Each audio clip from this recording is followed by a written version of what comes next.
So I think the probability of getting to orbit is much higher than the last one. Maybe it's like 60%. So I know that we're all looking forward to the next Starship launch, and there's going to be a lot of changes to this next combo of Ship 25 and Booster 9, including a different approach to stage separation, hot staging. You've probably heard this announcement already that the next orbital flight test will in fact use hot staging instead of the flip maneuver that didn't work out so well on the first attempt. But I wanted to speak to an expert and get a little bit of a deeper dive into hot staging. So I phoned a friend, Jonathan McDowell. You've seen him in many of my videos. He's our beloved astronomer and also a Harvard astrophysicist. So let's talk about hot staging. Obviously, I cover a lot of Starship news. Positive vibes, positive vibes. Yes, we still have an hour in the launch window. So,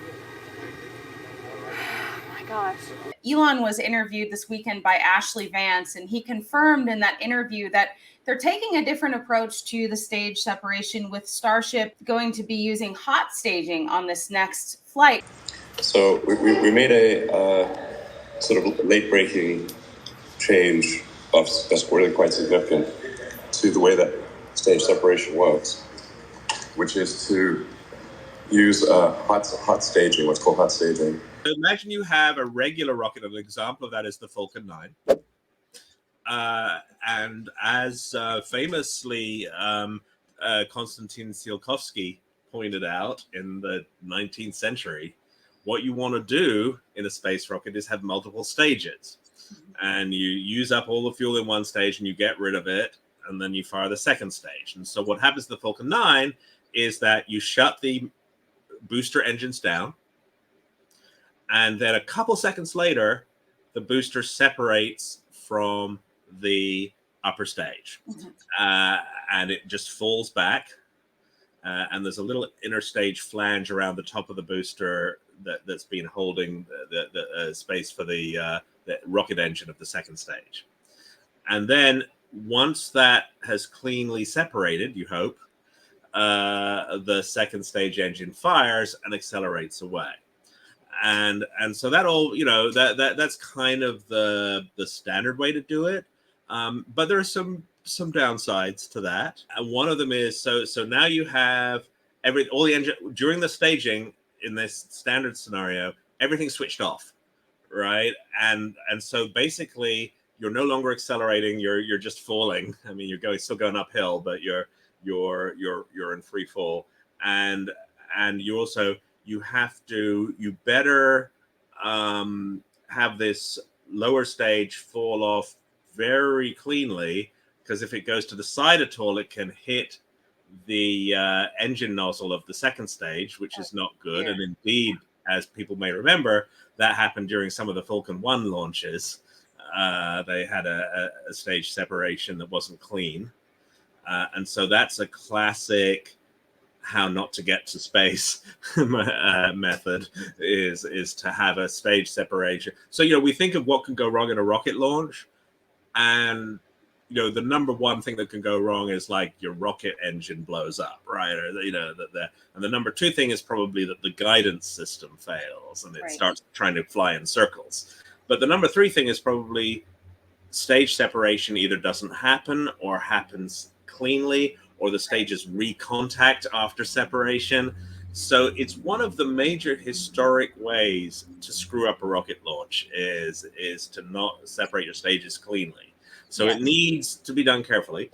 So another way that you can, so the other problem is that as your upper stage is about to ignite,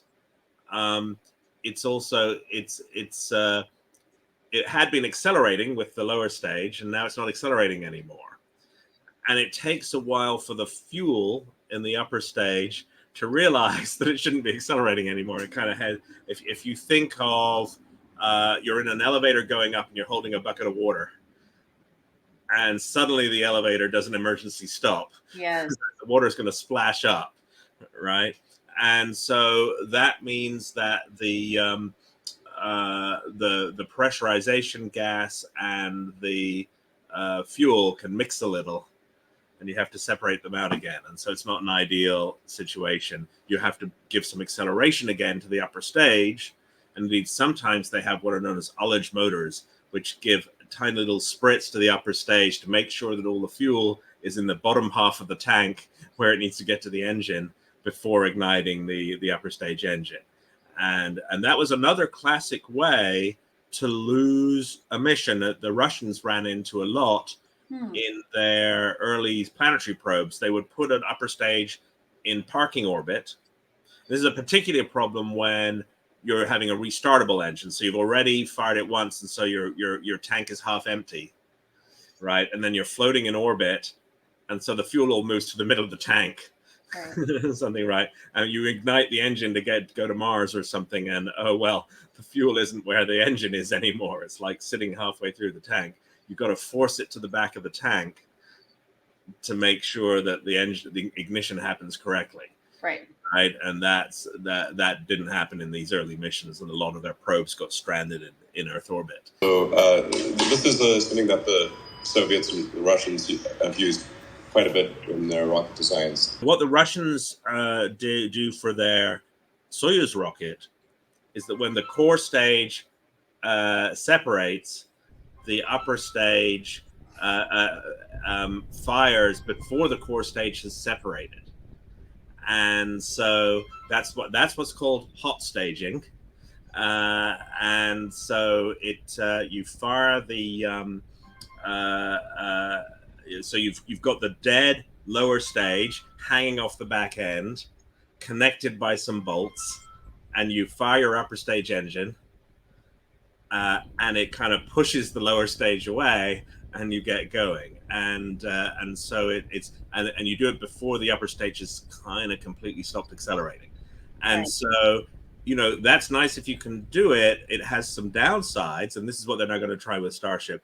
It has some downsides. One of the downsides is that if there's still any thrust in the lower stage, it can catch up with the upper stage.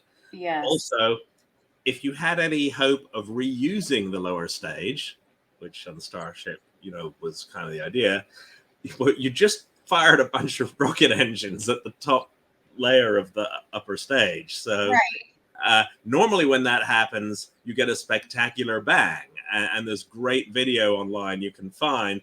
So the US Titan rocket did this hot staging thing. And you can see pictures of that happening. And you see a couple seconds later, the rocket plume hits the discarded upper stage, and it just rips it apart or makes it explode. And someone just brought that up. I'm not sure how to pronounce this name. Maybe you know how to, but they say, how are they going to prevent the inner stage from breakup? That's kind of hard to achieve. See Titan 2. So, yeah, exactly. Well, so that's one of the challenges. So there are ways you can address that. The worst case thing, right, is like you put like a heat shield on the front of the, you take the Dragon heat shield and put it on top of the upper stage. That's going to be expensive and heavy. But at least some kind of shielding or some kind of thicker upper cone to the booster, but that's going to add weight. So there are always pluses and minuses to these engineering trades. So then the third method of separation, which we haven't talked about, is Starship's original plan, which was this, let's like flip it, right, to do this weird sort of backflip turn. To use the centrifugal force essentially to separate the stages. And, I think that's a typical SpaceX wild and crazy original idea, kind of like the let's catch the booster with the chopsticks. The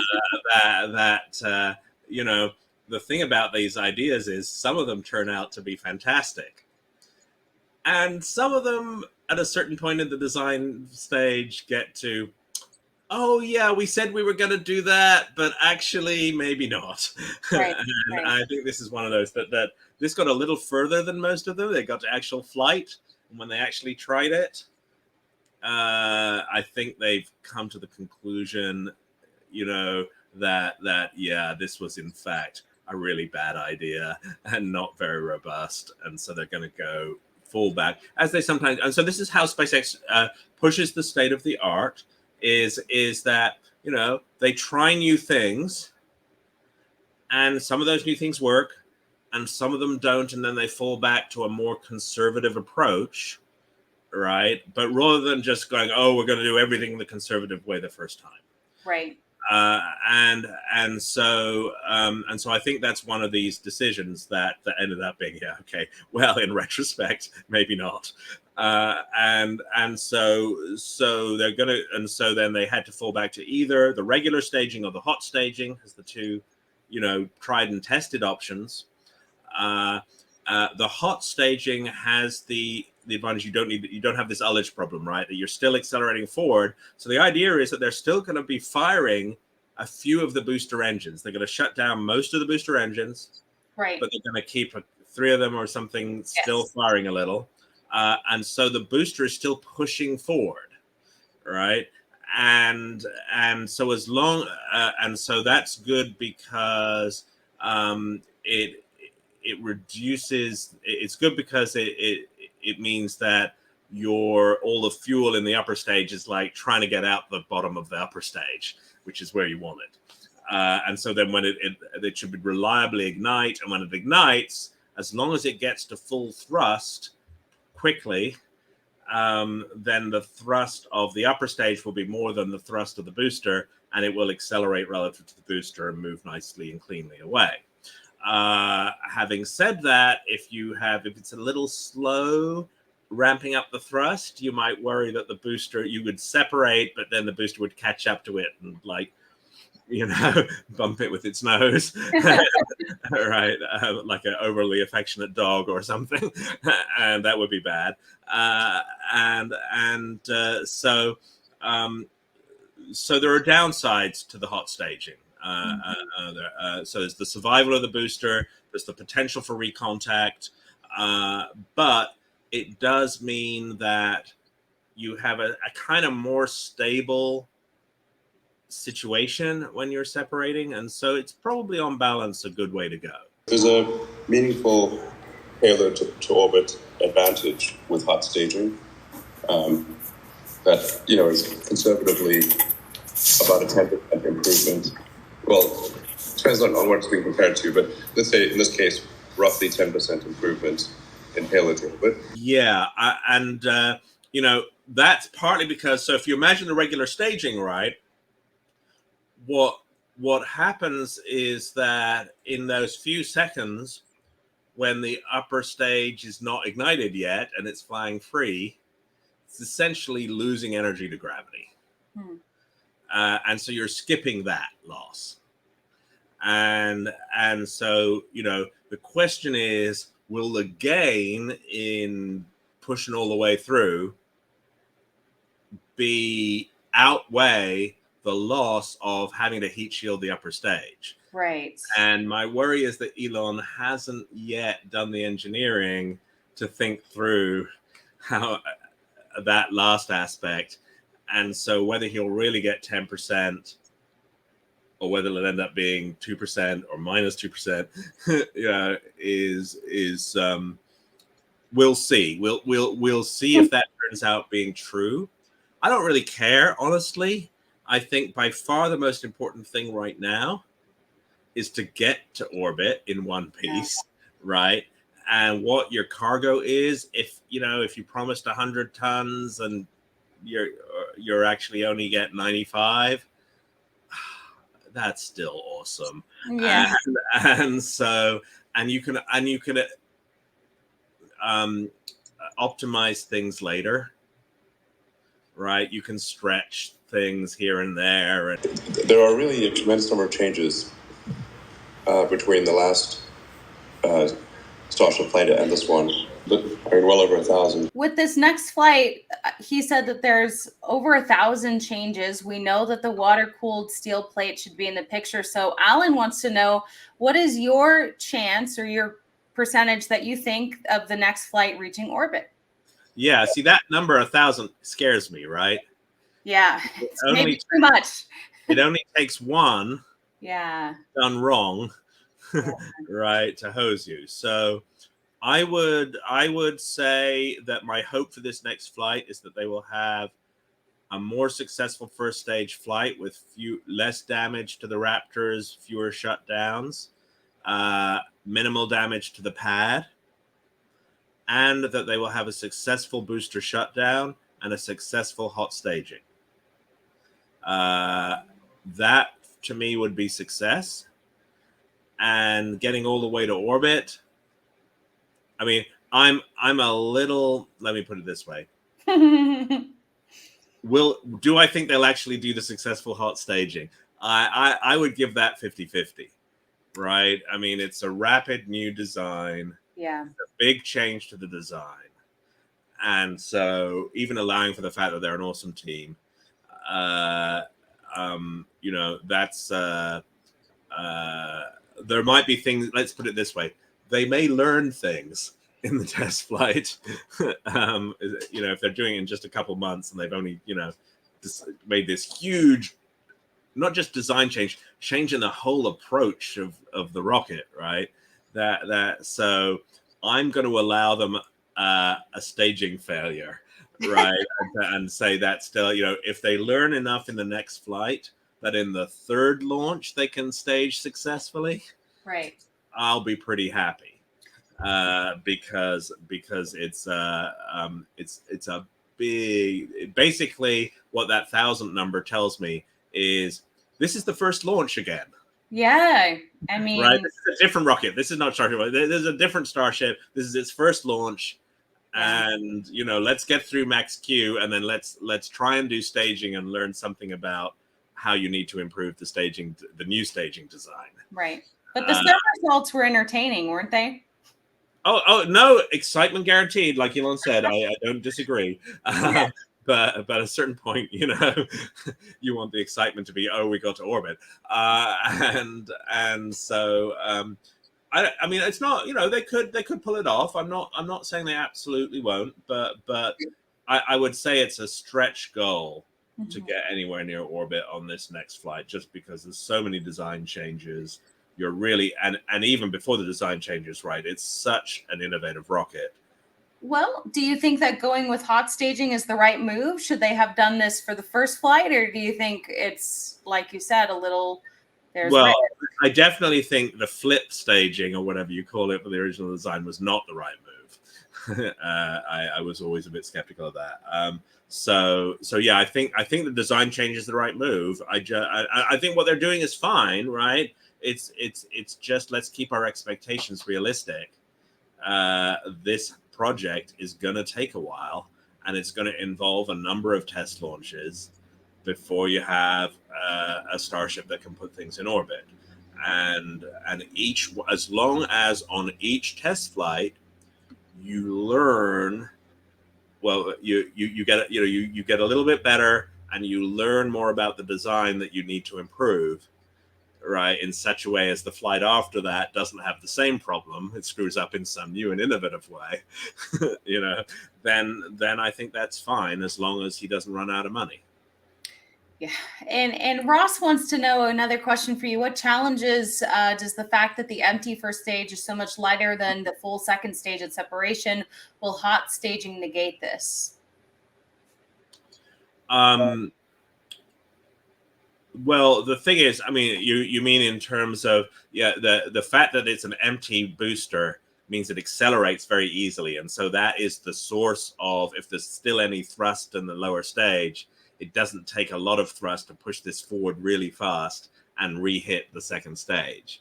And so, but that's why you're only firing a couple of the engines, or 3 of the engines, right, at 50% thrust. You tune that presumably to make sure that the thrust you're getting out of the booster is much less than the thrust you're getting out of the upper stage, and the acceleration in particular is much less.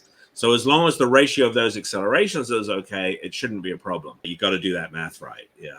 So I hope that you enjoyed this recap. I did over an hour-long live stream with Jonathan, but I wanted to condense some of this more Starship-related discussion into this video, and hopefully you learned something new. So I'm eager to be back on the rooftop of Margaritaville watching the next Starship launch. But for now, we are taking the little bits of information that we get from Elon and hoping for another update on Starship in a Twitter space.